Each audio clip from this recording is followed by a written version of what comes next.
Hi, everybody. How you doing? Live and on the interwebs. Nice to see you all tonight. Welcome to the Larry Edwards Bookshop. We were established in 1938, and we are probably just about the only last performing arts themed bookstore still around. So we thank you all for your support. Welcome tonight. Couple of announcements coming up for fun stuff. One is next weekend, for those of you that are ready, it's time for Cinecon. So here we go again, Cinecon back in the greater Los Angeles area again this year. We will be over at the Writers Guild building on Doheny this year for the festival. And I will be there with a couple authors. One, Julian Stone, will be there signing his book It's Alive and doing a new presentation on Karloff and Lugosi. And on Sunday, we'll be there with Legacy Award honoree this year, Russ Tamblyn. And Russ will be signing Dancing on the Ceiling and showing available for a Q&A for the film The Kid from Cleveland. So Cleveland Indian fans, come on out for that one as well. That's going to be a lot of fun, and tons of fun stuff coming up in September as well, which we'll let you know about in the proper time. Tonight we are here with some great guests. I had the pleasure of being with Katie yesterday for Los Angeles Breakfast Club, and we did one type of she did one type of presentation. And today we're going to have a nice candid conversation about somebody who's getting, I think, seriously reevaluated now, and rightfully so. And a lot of great history, and Katie is really bringing it all to us. So The Life of Anna May Wong, It's Not Your China Doll, with Katie G. Salisbury, and our wonderful guest moderator this evening, who has agreed to join us. Thank you very much for coming, Carrie Bible. Thank you all for coming this evening as well. So, thank you, ladies. All right. Well, thank you, Jeff, for having us. And I'm really excited to be having this conversation, Katie, because I've been to a few of your other book events, and I feel like Anna May Wong is having a massive cultural moment the last year or two, between being on the quarter, the United States quarter, which is a huge deal. The Barbie doll, which sold out in like 2 seconds. I couldn't even get one. And a lot of people I know couldn't. She's really having this cultural renaissance. So your book arrives, it's such a great time in this conversation for her. Tell me, how did you first discover Anna May Wong, and then what led you to writing a book about her? Sure. So I actually first learned about Anna May Wong exactly 20 years ago. I was doing a college internship at the Chinese American Museum in Los Angeles. And on my first day on the job, I was taken on a tour of the museum, and there were photographs of Los Angeles Chinatown throughout the years. And one of them was a photo of Anna May Wong in a convertible with Los Angeles Mayor Fletcher Bowron and the Chinese consul T.K. Chang. It's in the front of the book. Yes, in the front of the book. It's actually probably one of the, I mean, there's some glamorous elements to it. I mean, she's clearly famous. She's in a convertible at a parade in Chinatown, so she's an important person. But considering the number of like incredibly glamorous and beautiful and striking photos she's taken, is probably one of the more mundane ones. But for whatever reason, when I saw her, I was struck with, who is this woman? I had to know. And so I asked the curator. She explained to me Anna May Wong is a Chinese American movie star from the 1920s and 30s. And, being part Chinese, my mom was born in Chinatown and grew up there until she was 5. I grew up in an Asian American suburb in Arcadia and, greater Los Angeles. I was surprised that no one had ever told me about her.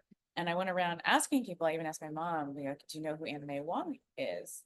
And she's like, well, the name sounds familiar, but I don't really know anything about her. And so that was like a trend. I kept asking people, and nobody knew who she was. And I was like, how is that possible? She was a movie star. She was so important.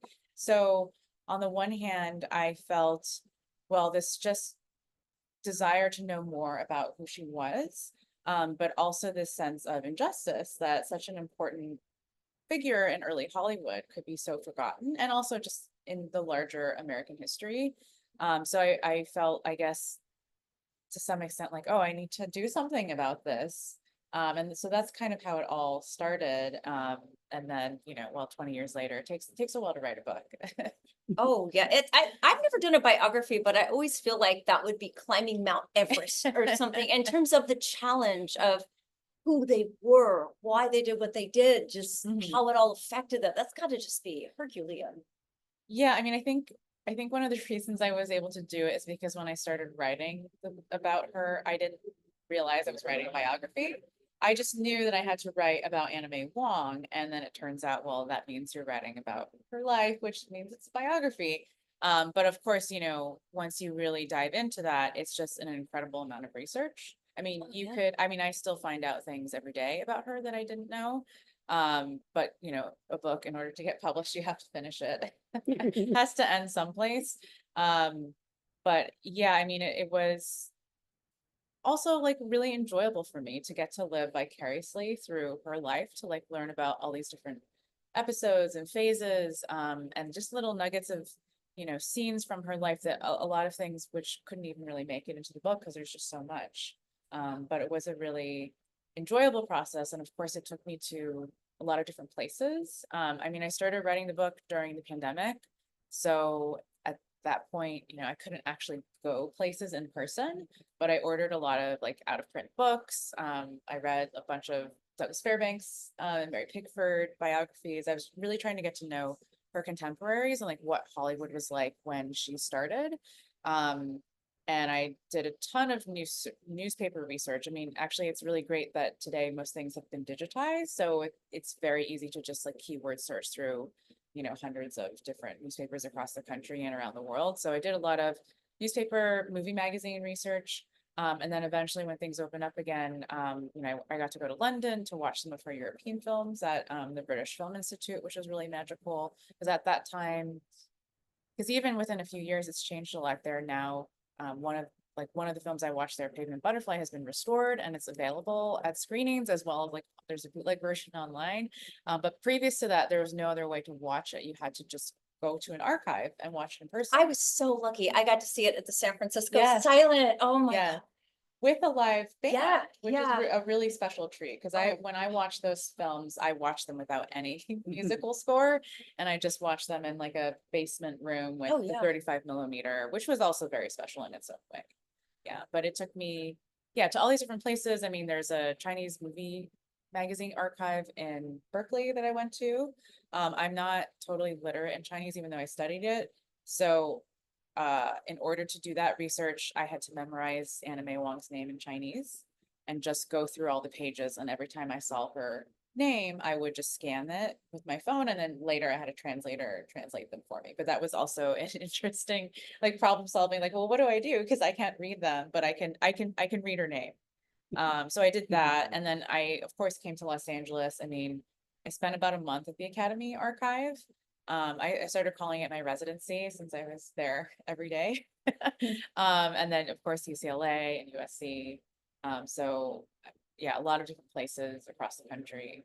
What was the first Anime Wong film that you saw? Oh, that's a great question.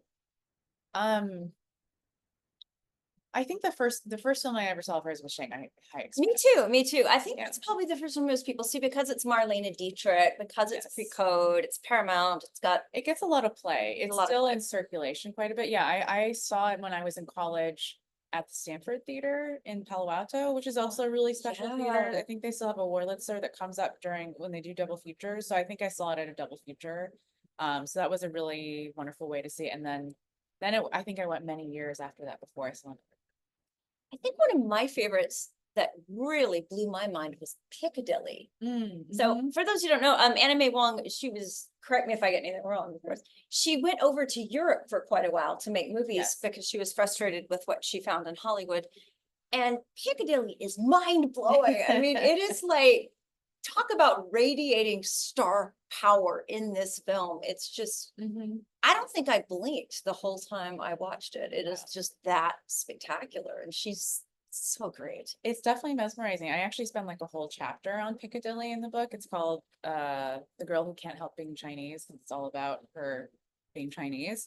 But Piccadilly was the first silent film she made in England in 1929. But yeah, she had left Hollywood in the spring of 1928 because she was basically she'd been launched to stardom in Douglas Fairbanks' 1924 Thief of Baghdad. Which is 100 this year. Yes, 100 this year, and she had played the Mongol slave, which was like her unlikely breakout role. Then because of that film, she got a lot of parts in other Hollywood films, but they were always like bit parts, and very often she was getting killed off. So she really got frustrated by that, because they basically said to anime, like, sorry, you can't play leading lady roles because you'll be opposite a white actor, and that would be interracial mixing, and we can't have that. And even if you were to play those roles, you'd have to have an unhappy ending because you can't end up together because in America at the time, interracial marriage is illegal. So she got fed up with that. By 1928. She gets an offer from UFA, the premier film studio in Berlin, and takes the risk. She's 23. She's the farthest she's ever been is Canada.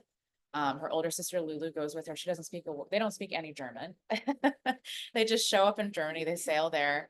And yeah, she makes these incredibly beautiful films in Germany, Pavement Butterfly, Song, with these German expressionist directors. Then moves to England, makes Piccadilly, which is sometimes called like a proto-noir. There's this kind of crime, net murder narrative to it, but it's really also a story about going rags to riches. And one of the reasons I really like it is because it mirrors Anna May Wong's personal life, because she was a daughter of a laundryman. We actually just drove by where her dad's laundry was in downtown LA. It's on, well, it used to be on 241 North Figueroa Street. So she grows up there, then becomes this huge movie star in Hollywood, right? So the character she plays in Piccadilly Show is a Chinese woman who's washing dishes in the back of this club in Piccadilly Circle, and then kind of gets discovered as a dancer, and then soon becomes the star dancer at this club and displaces this other woman, Mabel. So there's kind of a love triangle, but her name isn't all the newspapers. And so, and in a sense too, Mabel is played by Gilda Gray, who at the time was also a big star, actually one of the highest paid stars in Hollywood, because she invented the shimmy dance. That was her claim to fame. So she got this huge, she got paid quite a bit to do various parts. And even though she was billed as the lead in Piccadilly, Anna May Wong really steals it from her, and which is the same as what happens in the actual story of the film, right? Show steals the limelight away from Mabel.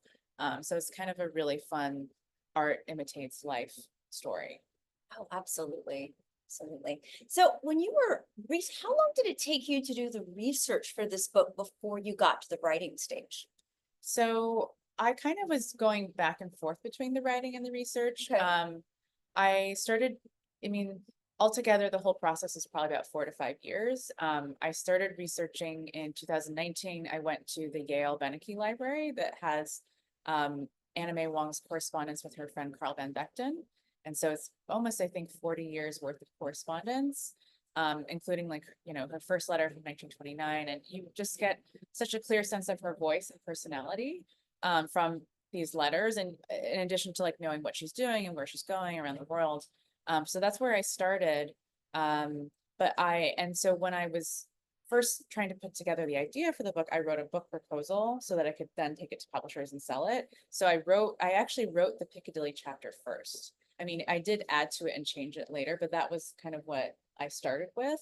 And then went back and, researched a little bit, researched for each chapter as I went, and then would write them once I felt that I had enough information to move forward. But of course, the beginning stages, I did have to do a lot of background research, which is why I was reading all these different Hollywood biographies and memoirs, really going through all the movie magazines, because I was looking at not only things about Anna May Wong, but just what was also going on during that era. I look at articles of the homes of new Hollywood stars to see how they were living, or what kind of parties they were going to, where did they hang out, that kind of thing. There are two, I guess, sections that really struck me from the book. The first one was when Anna's on Broadway. She's doing this Broadway play, which is a very big deal. And then she finds out while she's doing the play, spoiler alert, her mother is hit by a car and dies while she's on Broadway. And I can't even imagine being in that situation. And she made the decision to go on with the play. Yeah. And to keep doing the play. Yeah. There's so many questions left unanswered when you're writing about someone who died more than 60 years ago and I've never met them. And, there's only so many things that we can know for certain. So you kind of have to look at the evidence and all of the information and come up with an interpretation. And I really try to understand that event. She gets this, she's basically on her way back from Europe. She gets off the boat in New York. She's signed on to do this Broadway play. She had meant to come home directly because she hadn't seen her family in almost 3 years. But instead she does this play and it becomes a huge hit, which is her first time doing live theater on Broadway. And that's a big deal for her, right? And this is after Hollywood has kind of spurned her and she's had to leave to make her name. So she's having this really triumphant return. And basically, I think a week or two into the show, her mom gets hit by a car and dies almost immediately. And at that time, you'd have to travel by train back to Los Angeles from New York. And that took a week. So if you imagine just to come here and go back would be 2 weeks. And then there's the amount of time you would spend here for the funeral, to be with family, etc. She probably wasn't going to get that part back, right? They had already announced in the newspaper that there was an understudy. So they were kind of positioning her to take over her role if she left. So you can imagine what a difficult position she was in. Do I go home and be the good Chinese daughter, but then I lose this role and I lose all the momentum I've built up for myself over the last 3 years. Exactly. And then there's the fact that, your mother is dead, and what can you do about that other than mourn her, right? There's nothing that's going to bring her back. And so I tried to understand the decision she had to make in that moment with as much compassion as I could, because I think from some perspective, people think, oh, what a cruel, cold person to not go home when your mother has died. But given the stakes of her career and all of the things that were against her, this was like almost, it really was a kind of once in a lifetime opportunity. And of course, she's punished for it in her own way. And you treat her with such compassion. You do not judge her, because biographies of stars can be tricky, as I'm sure you figured out. They're either a perfect saint who did nothing wrong, or they're just the devil incarnate and there's no in between. But all of us are complicated, nuanced people. Right. We're a product of a time, a place, a world that we're in, and etc. And the temptation to judge or to dole out your opinion about why they do what they do or something, but you don't do that. Like, you really treat it with a sense of compassion, in that she did what she had to do to get where she needed to go. And another thing that really stayed with me about your book was just her courage and persistence, because the racism, the ignorance that she had to deal with on a daily basis. I don't know about you, but there were some days I would have been like, I am not getting out of bed this week, but she did. So she kept going on, and it would have been so easy to give up, because I wouldn't blame someone if they did, but she felt like there is a place for me and I'm going to fight to make it and create a place for me, because there isn't one yet. And just the magnitude of her trailblazing.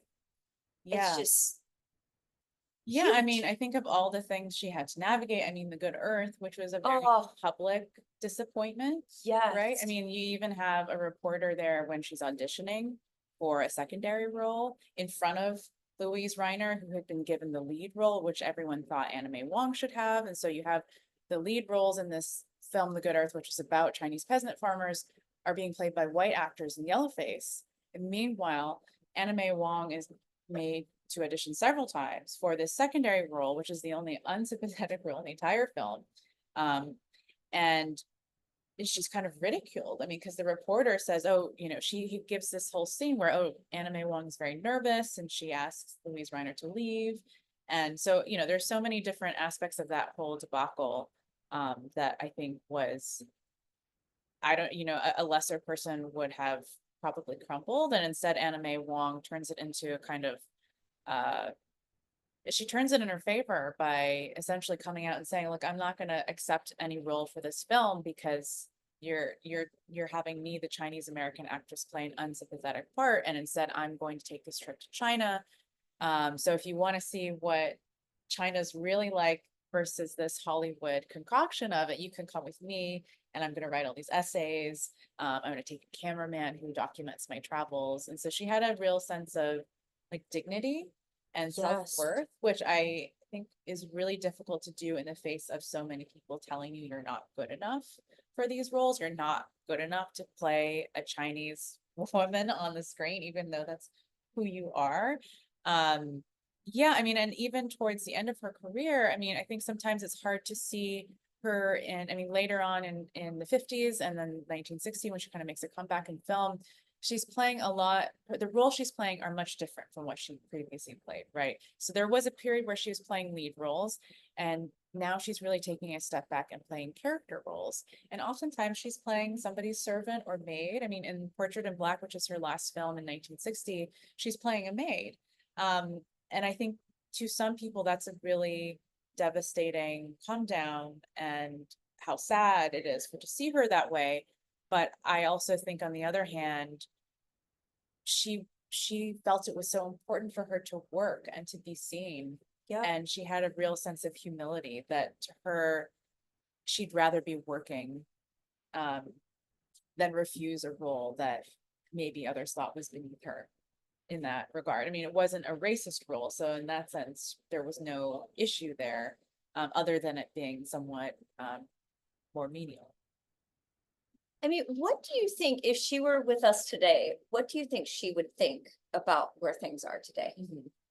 I get this question a lot, I'm sure actually. you do, yeah. I mean, you know, Sense. I think that I think she'd be over the moon to see all the progress that's been made. I mean, to see someone like Michelle Yeoh win an Oscar for Best I Actress. started crying because someone, this one artist on Facebook, he did this picture of Anime Wong face right next to Michelle Yeoh's with that Oscar, and I saw it, I was like, oh my god, it's just. Yeah, I think there are a lot of people who are hoping that Michelle Yeoh would mention Anime Wong. I mean, she didn't. I mean, she might not have that relationship to her legacy as many of us do, but I think that she would be really inspired and happy and to see everything that's happened. But at the same time, I think she herself, like, her career and her legacy, is a reminder that it shouldn't have taken this long, because, you know, we're 100 years from her heyday now. So it's not that there weren't Asian Americans in Hollywood. They've always been there. They've been there since the very beginning, but they haven't been recognized or given the opportunities in the same way that other actors have. Well, another thing in your book that I noted, it was how the fans did love her, and she didn't have a super powerful director No. backing her. Like Marlene Right. Dietrich had Joseph von Sternberg, and he directed her first 6 movies. And Yes. at that point, he was pushing her forward and basically shaping her whole on-screen image and making her the icon she is today. Anna May Wong didn't have that kind of director pushing her and guiding her the way Marlene did. And she didn't have a studio that was willing to just 100% back. Like, brilliant though he was, I wish Thalberg would have said, I don't care what you guys think, I'm going with her, and this is what we're doing. And Right, a word from him. Yeah, I mean, he absolutely could have. And I think that's what I really tried to show in the book, because there's a lot of people who would just say, oh, Anna May Wong was before her time. It would have been impossible for her to be accepted. But that is just not true, because, like you said, like, the fans wanted to see her, and you hear from them over and over again, whether it was through letters that they sent to her directly, or they would write into magazines and say, you know, there's this film where the lead character is Chinese, but then you have this white actress play her. Why wouldn't you have Anna May Wong play her? You know, and even the like Myrna Loy, they were in a film together, The Crimson City, and Myrna Loy was playing the lead in Yellowface, and she writes in her own autobiography, you know, I look like Raggedy Ann next to Anna May Wong. It made no sense for her to be relegated to these supporting roles. So, yeah, I mean, I think that there was just so much frustration around that. And we're forgetting actually the original question that you posed. I am too, but that's okay. Yeah, I lost my train of thought, but yeah. But, I mean, but there were, if she had someone really pushing her forward and saying, we're going with this is what's happening. Like, yeah. And she didn't have an advocate, I guess is the word I'm looking for, like others did. Right. And she needed that. I mean, and that's the thing, is like, studios could make anyone a star if they wanted to. and they never wanted to make Anna May Wong a star, and she became a star in spite of that, through her own grit and determination and belief in her own talent and powers. So I think it's a real testament that she was able to do all of the things that she did. I mean, she had a very diverse and long career. I mean, granted, her life is somewhat short. She dies at 56 in 1961, but she started working in 1919 at the age of 14 as an extra and is working all the way until her death. So basically the majority of her life. So that's really incredible. And just think of what she could have done had she had the support from a director or a studio that really said, we're going to make you someone big. Exactly. And another thing that I was thinking about is there's been a lot, most classic stars, there's a lot of myths surrounding them, their personal lives or etc. So I'm sure you've had to do, what are some of the myth busting things you've had to Sure. do to sort of set the record straight about Anna May Wong? Because again, there's so much misinformation floating around out Yes. there. Well, thank you for asking that question. One of the big myths, I think, is a lot of rumors around a potential relationship between romantic relationship between Marlene Dietrich and Anna May Wong. And so that was something I was interested to find out more about, because if it was true, I think that's really quite fascinating. And so when I was doing the research, I started to dig into it. I, read other biographies of Anna May Wong, and then I went to the sources that they cited that suggested these things were true. I looked at those books. Those books didn't have any citations, no sources, no details, just Anna May Wong was among the women Marlene Dietrich had relationships with, because she had many relationships with women and men. And so I was like, okay, well, I don't know if this is true. There's no real Proof. there. Yeah, no proof. So I kept digging. One thing I do know about Anna May Wong is that she had a very active social circle. So if you were her friend, you showed up fairly often within her life. She was always throwing, Chinese New Year parties in Chinatown. She'd have, she'd host various dinners and things at her home. So, she was good friends with Ramon Navarro, with Una Merkel, with many of the directors she worked with, and also like her lovers, her ex-lovers, they were on good terms. So Charles Rocher, who's the cinematographer, he shows up again and again at various parties. A lot of writers, she was friends with a lot of writers. Marlene Dietrich never shows up in any of these events. Like they didn't hang out together outside of the studio. They worked together. They were in Shanghai Express. And then later they were both at Paramount at the same time in the late 1930s, but they never show up at the same time. And then if you really look at the dynamics of their relationship, they first meet each other in Germany around 1930. And at that time, well, there's a famous photograph of them, which many of you have probably seen. It's Anna May Wong, Marlene Dietrich, and Leni Riefenstahl at a ball in Berlin. So the thing about that photograph is that when it was taken, Anna May Wong was the most famous woman in it. She was internationally famous. She had just come to Germany, made this hit film which was the talk of the town, this Hollywood American girl. Marlena and Leni were just known locally in Berlin and within Germany for doing several films with UFA. Within about a year, the things almost changed completely, because Joseph von Sternberg, as you've mentioned, meets Marlene Dietrich. She becomes his muse. He's completely obsessed with her. They're having this insane affair. They're both married and they're having this affair. He gets her this contract at Paramount for hundreds of thousands of dollars, brings her over sight unseen. No one in Hollywood has ever seen any of her films, but she's signed to Paramount and becomes this huge star overnight. And granted, she has her appeal. Like I get the appeal of Marlene Dietrich, but she had a lot of help to make all of that happen. Yeah. So when they meet again in Hollywood, the tables have turned completely. Now Marlene Dietrich is the huge star and Anna May Wong is playing a supporting role in her vehicle. So of course, the ladies maintain this friendship, at least outwardly on set. We know from Maria Riva, Marlene's daughter, who was 6 years old and on set with the two women at the time, that they were friendly. They smoked cigarettes together, sometimes listened to records, they drank coffee. They enjoyed each other's company more than Marlene liked the leading man, Clive. I believe it's Clive Owen. So they had this kind of friendship.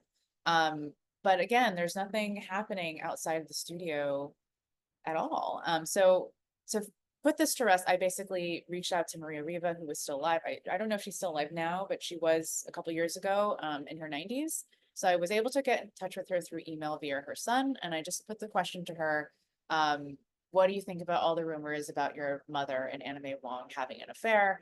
And she said, absolutely not. They were not lovers. They were friends, as young women are, but that's out of the question. So that to me kind of laid that myth to rest. And I also, I haven't seen much. I mean, I think it's entirely possible that Anna May Wong could have been queer, but we just don't have any information on it. I mean, what we know about her, her romantic relationships is they were mostly with older white men, oftentimes British, usually artists, but so she had a certain type that she liked. Of course, yeah, I mean, many of you probably know that the songwriter Eric Mashwitz was like probably her greatest love, and he wrote the song These Foolish Things for her. So if you hear that song, it's about Anna May Wong. But yeah, so she had a kind of type. And I mean, if there's other information out there, it'd be interesting to hear about it at some point. Did she also struggle with family expectations? Because of course, back then, I'm sure the pressure to get married and have kids and have this settled down life. And she did not do that. She's globetrotting, making movies, having lovers when and where that pops up. And how did her family talk about how her family reacted to that and those expectations? Yeah, I mean, I think so on the one hand, I think she grew up with these, very traditional expectations placed upon her by her Chinese parents. I mean, her parents were also Chinese Americans. They were born here, but they still had a very traditional worldview. And I think she kind of pushed those expectations off of herself very early on, right? Because she embarks on this career. Her parents don't like it. Her dad, once in a while, will lock her in a room instead of letting her go to the set. But at this, she starts bringing home these checks, lots of money. And so her parents can't really say, well, don't do it anymore because she's helping out the family. She sends her brothers to school. She buys them suits. She does all sorts of things, buys property with it. So in that sense, she is contributing to the family, maybe in an atypical way. So to some extent, her career is accepted, but that doesn't mean there wasn't still criticism of the types of things she was doing. There's a story about Anna May Wong's father going to watch The Thief of Baghdad. And afterwards, I think her and her siblings, they ask him, hey, Dad, what'd you think of the film? And he just says, because she's wearing this like skimpy two-piece. And he's like saying, like, you look like you are cold. It's kind of like a backhand way of saying, like, maybe you should wear some more clothes. I'm sure she understood what it meant, but so there was things like that, right? Maybe not completely accepting her work as legitimate, like, oh, when are you going to give this up and maybe get married? And that's the other interesting thing. People were constantly asking her about if she was going to get married and who would she marry? Would she marry a Chinese man? Would she marry a white man? And of course, legally, it wasn't legal to marry someone of a different race, so she couldn't really do that. But she talked about how a lot of Chinese men weren't interested in her because, well, she was too independent, too modern. She wasn't a homemaker, and they wanted a wife who would bear children and do all those things.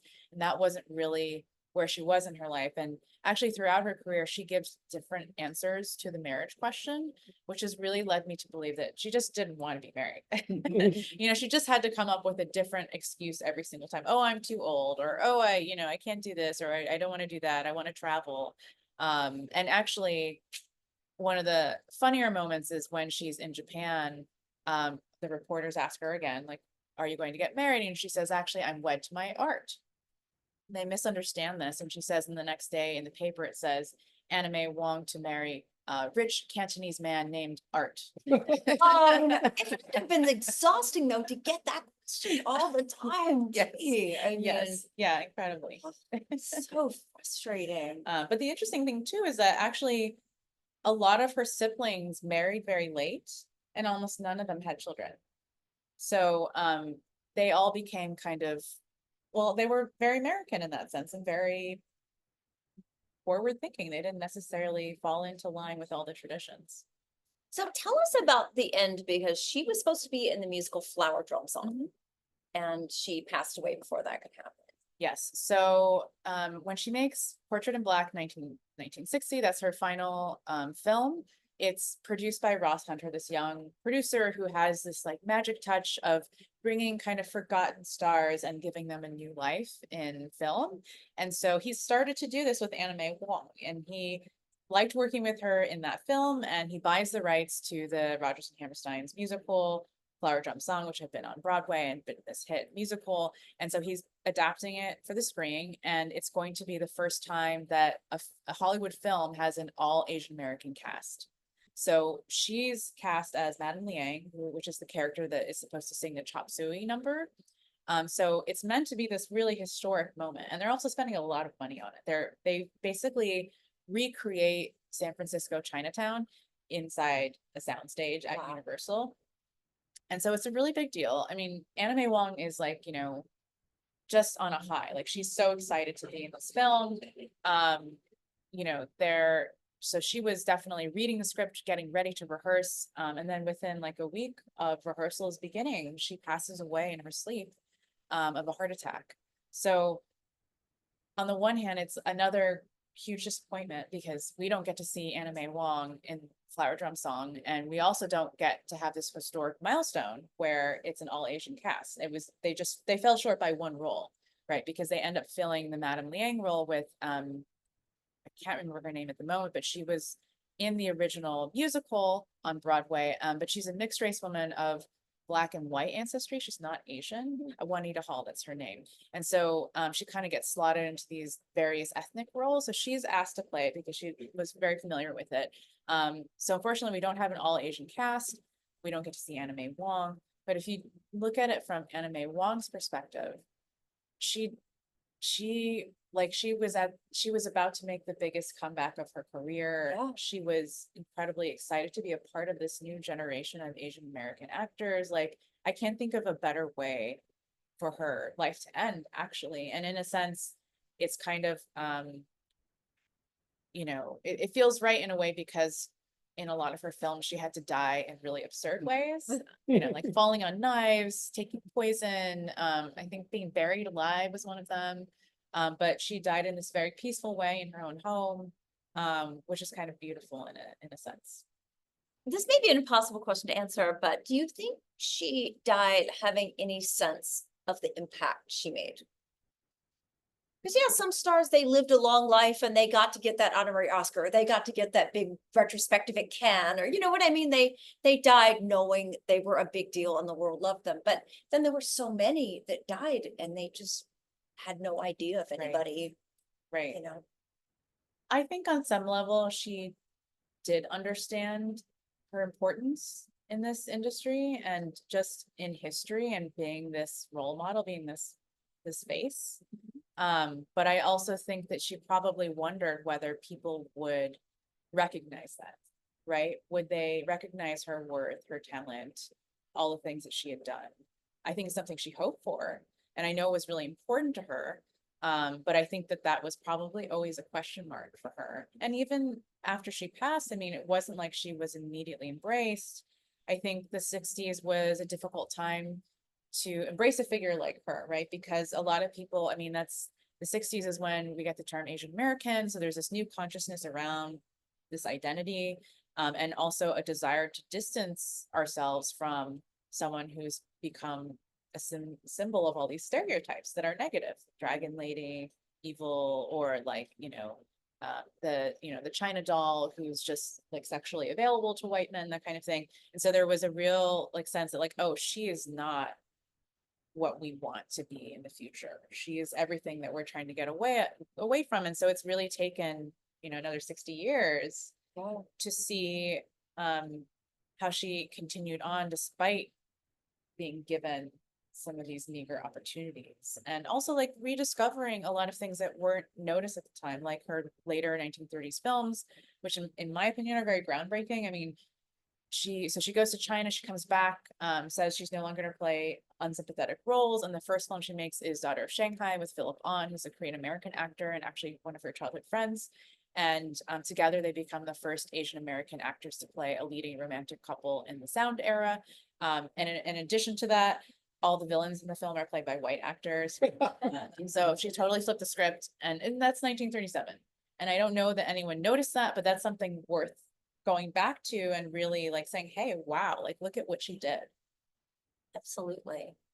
And Anna Wong, her niece and her namesake, who is a friend to both of us, she says that it comes in waves. Like every few years, people kind of don't really talk about her, or they don't remember as much. And then all of a sudden, there's a TV show, there's a big thing that comes up. It's like a up and down in waves when her recognition kind of pops up. Right, right. Yeah, I think that there was a wave 20 years ago when, well, it was the centennial of her birth, 1905.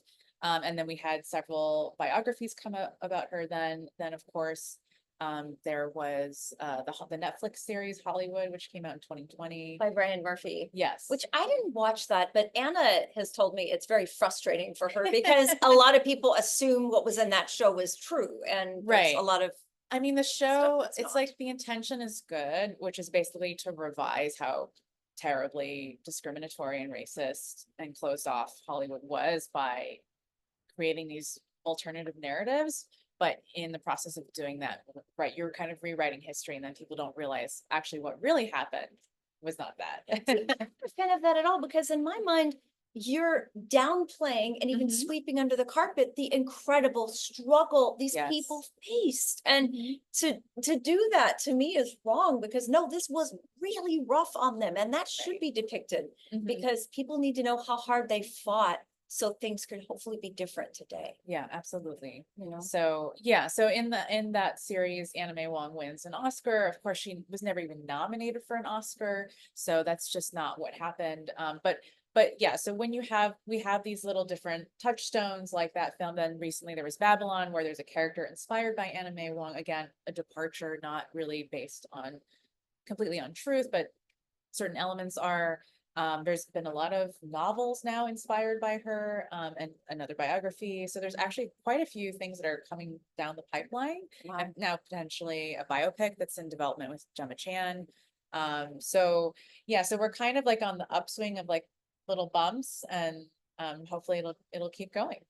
Absolutely. Well, I think the Quarter and the Barbie doll were kind of watershed moments in Yes. Anna May Wong's legacy, because Certainly. my hope is that young girls, young women could see that Barbie doll and see what's possible, and see that there is a star that looks like them, that achieved what she achieved, and maybe that's possible for them to achieve too. Right, and hopefully asking and learning who she is earlier than, like, for say when I learned, I was 19, and hopefully they'll be seeing her, being exposed to her as little girls. Exactly. So should we take any questions from the audience? Just one little comment on there right now. I think she translates so well to contemporary young women and everything too. From a style standpoint, her style, a lot of stars are very much stuck in the era they're in, and they're glamorous or whatever. Her style feels very, very contemporary. When you still see photos of her from 100 years ago, I mean, it seems like it can translate to any era, including the contemporary one. So, it seems like that's just another reason for her to be rediscovered. Yeah, definitely. I mean, she was a fashion icon, incredibly chic. I mean, one of the interesting things about her is that she understood her appeal was partially the exoticness of being Chinese. And so she always tried to have some type of Chinese or Asian element to her dress, in addition to, her long nails that were manicured very precisely to a point. I think she had to have her nails taken off when she did this film King of Chinatown. She plays a surgeon, and there's like a photo of her getting them filed down. She's like, looking very painful about it. But she had a great sense of style. She was actually awarded by I think it's the Mayfair Mannequin Society, like best dressed woman in the world in 1934. And what else can I say? I mean, photographed by some of the world's best photographers, Man Ray, Edward Steichen. I mean, so yeah, Eisenstadt. Yeah, so many different people. So And she yeah. worked with Travis Banton and at the time, his assistant Edith Hitt.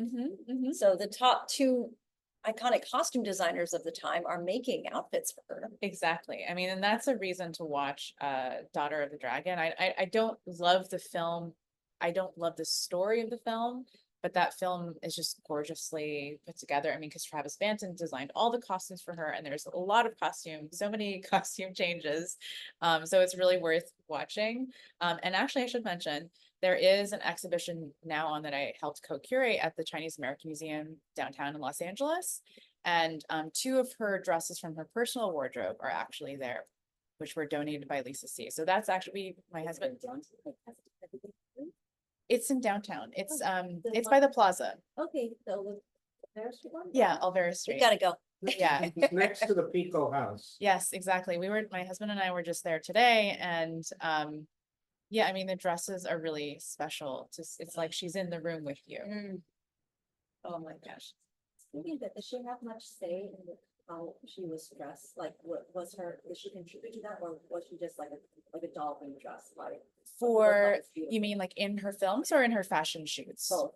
I think that she had more control over it in her fashion shoots or when she was being photographed by different people.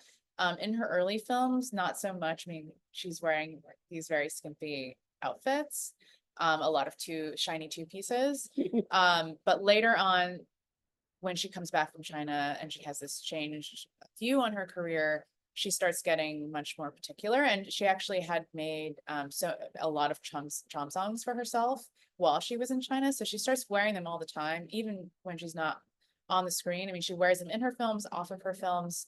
And there's also like a quote from that period where one of the films, they wanted her to wear a sarong. And she refuses because she says Chinese girls don't wear sarongs. Anybody, you, sir? You mentioned your friendship with Phil Bond, but could you talk about maybe more about him and also like the friendship with Sessio Hayakawa, Japanese star, and maybe any other Asian? Sure. Yeah. I mean, so one of the fun things for me was learning about all these other Asian Americans who were working in Hollywood at the same time. Like, cause I had this misconception that we weren't around. And it's like, actually, there were a lot of people, and Anime Wong was really friends with most of them. So Philip Bond was a childhood friend. They grew up on Figueroa Avenue. And he actually, the funny thing is, when she was working on The Thief of Baghdad in 1924, she had bought herself a car, but she didn't know how to drive it. And also even when she did learn how to drive, she was a very bad driver. She got a lot of tickets. But so Philip Bond would actually drive her to the set and pick her up every day.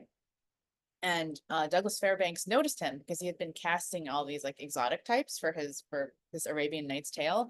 And so he made him test, actually. They dressed him up, put all the makeup, and they wanted to cast him. And he went home to his mom, and she was not having it. She apparently like locked him in his room for 3 days. And so that was the end of that. But later on, you know, Philip Bond's father was actually a really important figure in the Korean independence movement. And so later on, his father kind of says to him, he gives him his blessing to go into acting, because he says, as long as you are doing the best that you can do, like you're at the top of your game in whatever you do, then I'm happy for you to do it. So he later gets into cinema in the 1930s, and that's kind of when Anime Wong brings him into her films. And later on, I mean, he goes on to have a very long career, actually he works probably end up being in more films and television shows than Anime Wong. I mean, granted, they were smaller parts, but and then later on he's in Kung Fu with David Carradine, so had a very long career. Sessio Hayakawa. So Anime Wong, I don't know much. I mean, they certainly knew each other, and they clearly did it. They did Daughter of the Dragon with each other. They were both leads in that film. And I know that she had a great respect for him. I'm not sure that they were super close. Prior to that, she had only been kind of a supporting role in one of his early silent films, and then around 1920 or 1921, and then he had left for Japan and came back later to do Daughter of the Dragon with her. So I don't know a ton about their relationship, other than I think there was just generally a mutual respect. But she was actually better friends with another Japanese actor named Kamiyama Sojin, who they were in a number of films together, including The Thief of Baghdad. He very often had to play villains, although he actually was the second Asian actor to play Charlie Chan in a film called The Chinese Parrot, which Anime Wong was also in. So she He had recollections of inviting her over to his house. She would come to parties. He taught her about different types of Japanese food because she was really interested in learning more about Asian culture. And so I think that was one of the observations that he made, like that she'd walk around the set with a copy of Confucius's Analects, like she was trying to learn by reading Confucius. She also had friendships with Moon Kwan, who was a consultant on D.W. Griffith's Broken Blossoms, and James B. Leong, who went on to direct a film that she was in, no, they were in a film together called The Silk Bouquet, and then he actually directed a film, but she wasn't in that film, sorry, but they were friends. James Wong Howe was also a good friend. So actually in the book, I have a little scene where one year, Anna May Wong, Moon Kwan, and James Wong Howe, they all throw a Chinese New Year party in Chinatown, and their Hollywood friends come. So there were a ton of people, a lot of Asian Americans that she was connected to. Anybody else? So there are several of her books out there, biographies. What made you to, amongst those books, write another biography? And what makes yours different from the other ones? So, well, I guess one thing was I really wanted to focus on her life from emphasizing the intersectionality of her identity, right? Being a woman, being Chinese American, when in a time when people didn't know what that was, right? If you're Chinese, they thought you're from China.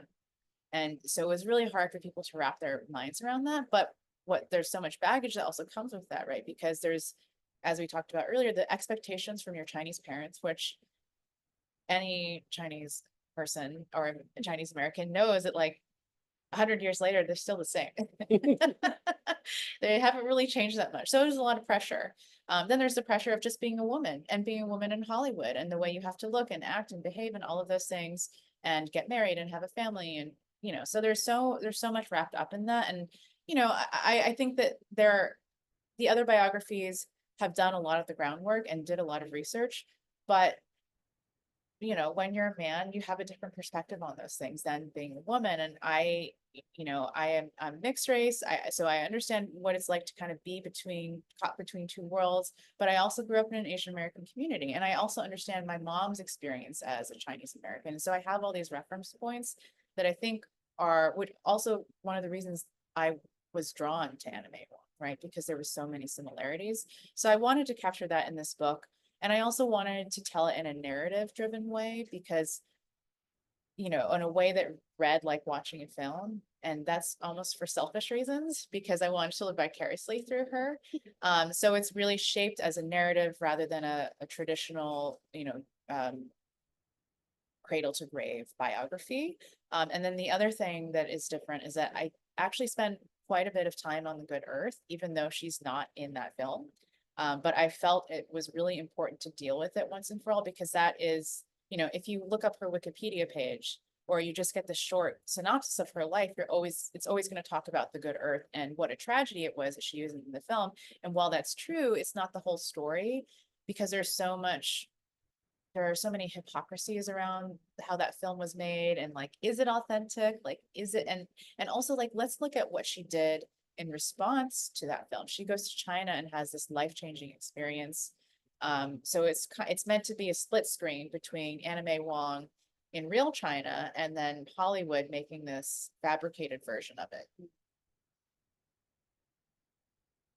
Yes. You mentioned something yesterday in passing that I was really fascinated with, and you talked about a television project that she did that was not out there anymore. Could you elaborate on that? Yes. So in the 1950s, so she hadn't been working for a while, and TV was coming up, so it was this opportunity for people like Anna May because the big stars at the time didn't want to leave film. They wanted to stay in film, like TV seemed unimportant.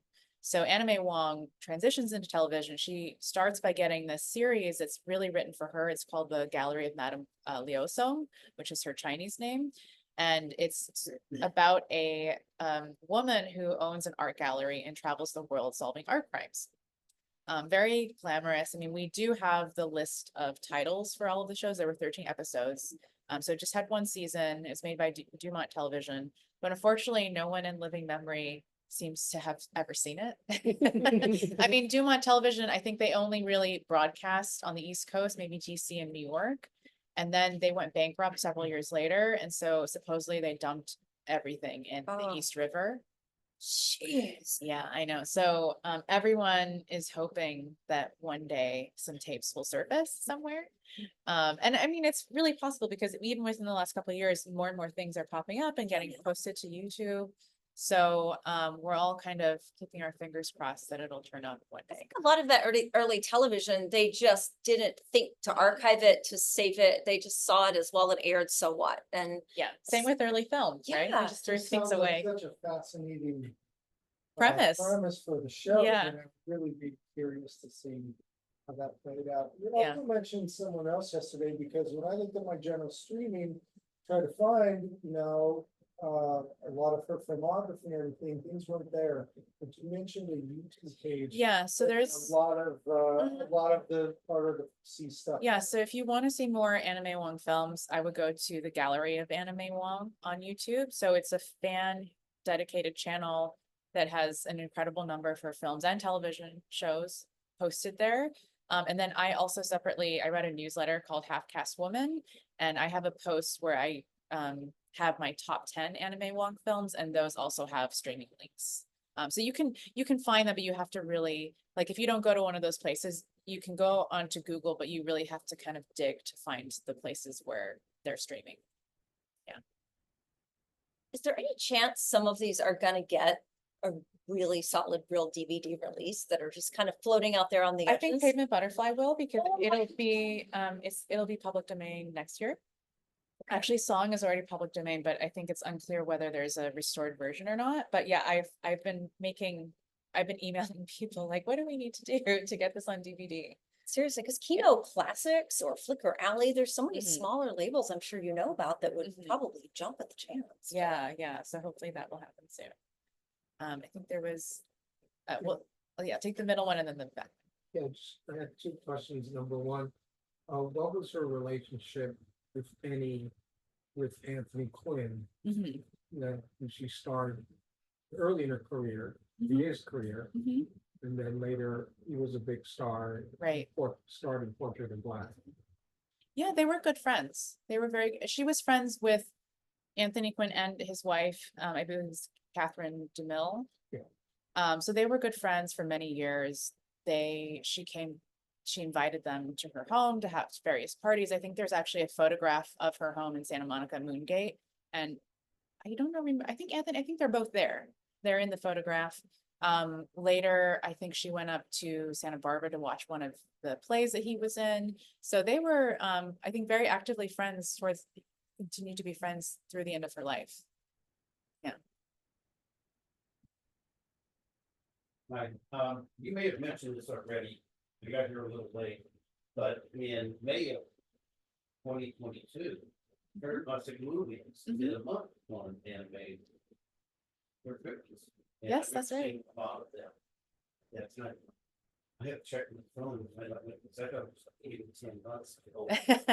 I know, it seems like, It said May of 2022. yeah, it seems like yesterday, but yeah, no, they dedicated that whole month, so they did bring out a lot of her films, and they were, And they had, some Chinese American woman, I think she was a professor at some university. yeah, I believe it was Shirley Lim. Yeah, she's also a, You're probably writing your book.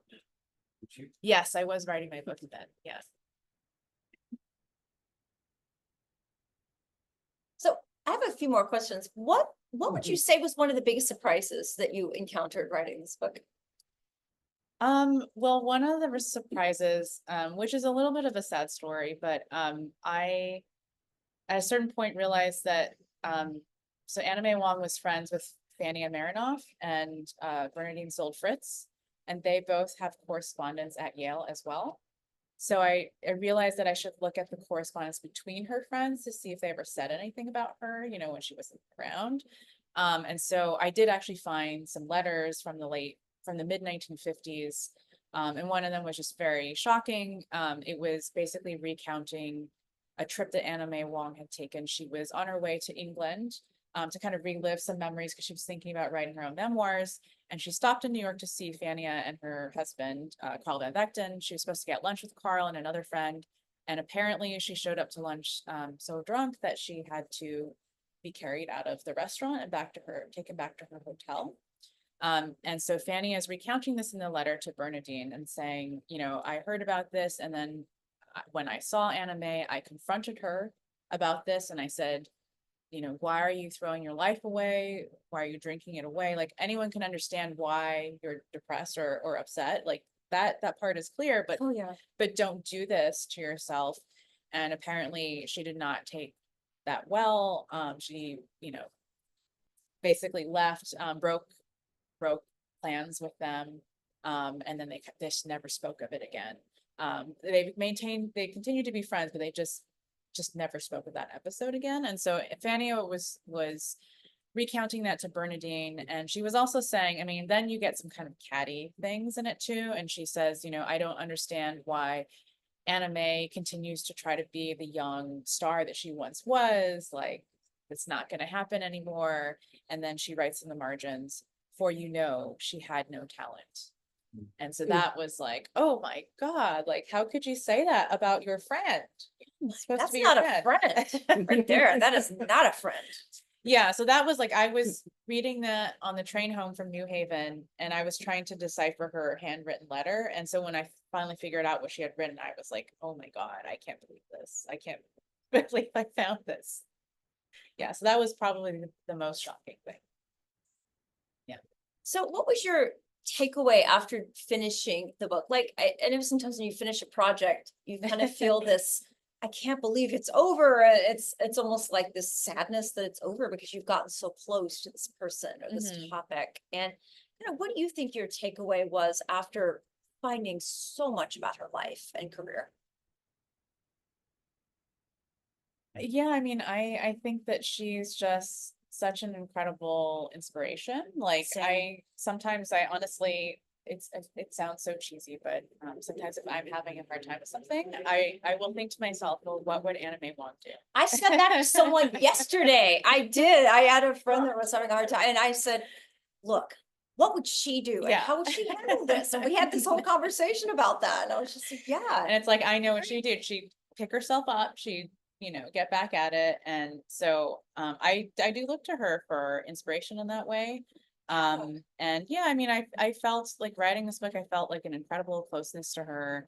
And, you know, I don't necessarily like, I'm not always like thinking about her every day, all day now, now that the book is done. But I do feel really proud of the book. And in many ways, it's a relief because I think, you know, since I learned about her 20 years ago, I just felt like I had to tell her story, and every day that I wasn't finished with it was like really anxiety inducing. Understandable. So I'm like so happy that it's here and people can read it and dive into her life just like I did. And the journey is complete. Yes. When you first held the book in your hands, did it feel like this full circle moment of, wow, I have a concrete book that is like, you know what I mean? It's such an emotional moment when you Yeah. hold that book and think, this is it. All of this, this Right. is where it stops. This is the final stop. Right Yeah, here. no, absolutely. I I mean, mean- and then reading it, I'm like, wow, I wrote this. Who wrote this? It's kind of this disbelief, disconnect kind of situation, Yes, right? yeah, for sure.